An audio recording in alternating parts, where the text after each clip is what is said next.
আজকে আমার লক্ষ্মী আমার কিতা হইছে জানো নে বন্ধুরা তোমরা, মানে হে আমারে যে পিয়ার করে যত বড় ওর তো মানে খালি পিয়ার তার মার প্রতি মানে খালি পিয়ার তার বারোয়।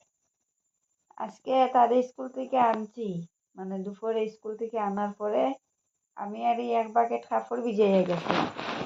তখন আমি মানে তারে আনার পরে আরে কইরাম যে আমি কাপড় ভিজাইয়া তুইছি, আমার ভাল লাগেন না আমি ধুইতাম, আমার শরীর কিতা করে।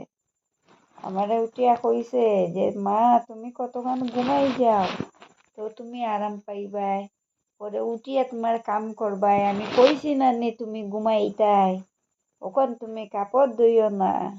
মানে তাই না আমার ওলা লক্ষ্মী ফুয়া হইসই। আমারে হে যে পিয়ার করে তোমরা জানো না। আমার একজন লাল, আমার অমূল্য রতন, আমার ধন সম্পত্তি সবটা তাই। আমারে মানে যত বড় অত খালি আমারে তার মা যে আমি আমারে খালি পিয়ার পিয়ার করে, বেজান পিয়ার করে। এ টেরা হয়ে গেছো নি? মানছে কইবা তুমি টেরা হয়ে গেছো, মানছে কইবা তুমি টেরা, তখন কিতা কইবা?